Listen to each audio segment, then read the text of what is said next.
কিন্তু যখন তারা ক্ষমতার মস্তকে দেশে শরীরের দেখবেন জুলুম চালানো হয় শ্রমিকদের উপরে, শ্রমিকদের অধিকারে যেটা তারা ভুলে দেয়। আমরা যদি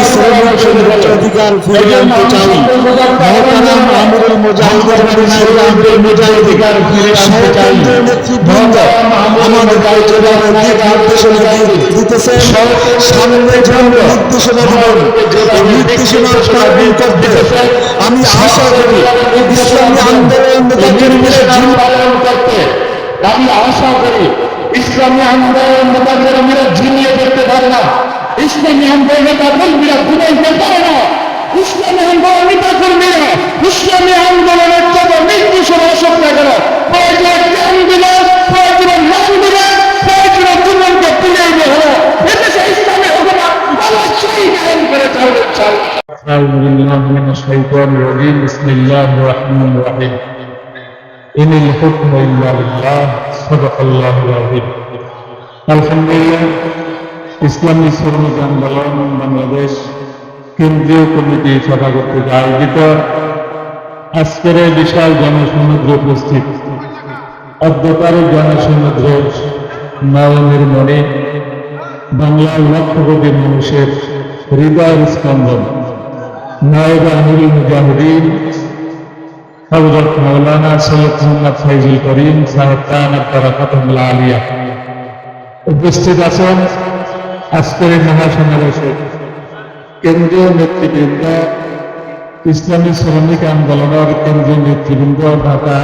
উত্তর এবং দক্ষিণ মহানগরের দায়িত্বশীল ভাইয়েরা, আমার সামনে উপবিষ্ট শ্রমিক ভাইয়েরা, আসলে একটা কথায়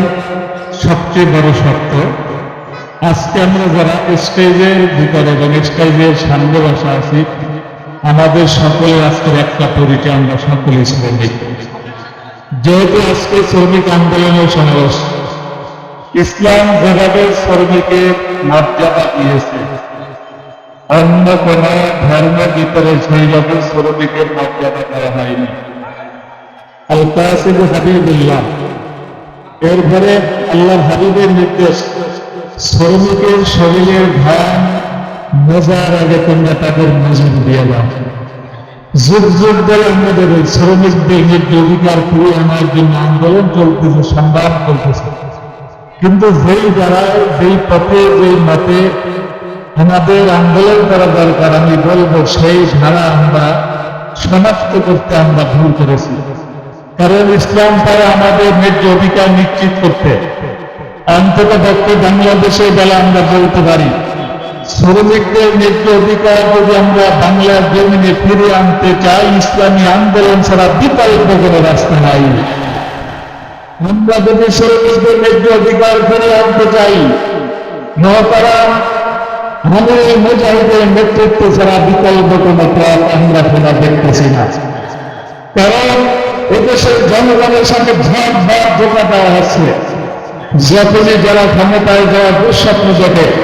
তখন তারা শ্রমিকদের পক্ষ নিয়ে কথা বলে, কিন্তু যখনই তারা ক্ষমতার মস্তকে দেশে শরীরের দেখবেন জুলুম চালানো হয় শ্রমিকদের উপরে, শ্রমিকদের অধিকারে যেটা তারা ভুলে দেয়, আবার ইস্তিমরা চালানো শুরু করে। এই জন্য আমি সকল সতর্ক আহ্বান জানাবো, আমরা যদি শ্রমিকদের ন্যায্য অধিকার ফিরে আনতে চাই, মহতারাম আমিরুল মুজাহিদিন নায়েব আমিরুল মুজাহিদিন সহকেন্দ্রীয় নেতৃবৃন্দ আমাদেরকে যেভাবে দিক নির্দেশনা দিতেছে, সবচেয়ে যেভাবে নির্দেশনা দিবেন, এই নির্দেশনা পালন করতে আমি আশা করি ইসলামী আন্দোলন নেতাকর্মীরা ঝিমিয়ে দেখতে পারে না, ইসলামী আন্দোলন নেতাকর্মীরা ঘুমাইতে পারে না,